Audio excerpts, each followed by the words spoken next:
பாருங்க தான் தந்தி பக்கம் முத பக்கத்திலேயே டீ கடை முதல் அனைவருக்கும் பொருந்தும். கிராம பகுதியில் தொழில் செய்வதற்கு லைசன்ஸ் கட்டாயம். டீ கடை இனிமேல் டீ கடை வச்சா கூட லைசன்ஸ் வாங்கணும். அதுக்கு எவ்வளவு லஞ்சம் கொடுக்கணும்? எத்தனை பேருக்கு போய் பாக்குறது? பத்திரிகையில் வந்துட்டு பாருங்க. நாங்க சொன்னா பொய்யும்பாங்க. வேணுமெனே அதுக்கு ஒரு மந்திரி இருக்காங்க, சில மந்திரிக எடப்பாடி பழனிசாமி வேணுமெனே பொய்யா பேசுறாருப்பாங்க. அவர் போட்ட ஜீவோ டீ கடை செலவு பட்டி வச்சு நம்ம ஏதாவது வேசி கீசி சட்டை புடவை அயன் பண்ணனா அதுக்கு லைசன்ஸ் வாங்கணும். இந்த கொடுமை எங்காச்சும் உண்டா? வர்ற வழியில 2 நாளைக்கு முந்தி அங்க புதுக்கோட்டை மாவட்டத்துக்கு போயிருந்தேன். அங்க எல்லாம் சின்ன சின்ன ஒரு டென்ட் போட்டு முந்திரி பருப்பு வறுத்து வைக்கிறாங்க. அதுக்கு இனிமேல் லைசன்ஸ் வாங்கணும். இப்படிப்பட்ட கொடுமையான ஆட்சி தேவைங்களா?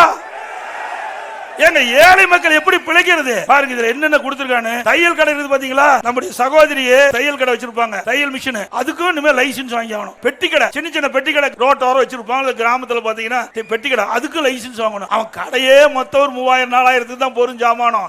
அதுக்கு 250 இருந்து 50,000 வரைக்கும் வரி. இது எங்கேயும் நாடு போய் தாங்கும்? இது யாரு தான் ஐடியா கொடுக்குறாங்களே தெரியல. இந்த முதலமைச்சருக்கு தான் ஒண்ணுமே கிடையாது. ஒரு பொம்மை முதலமைச்சர்.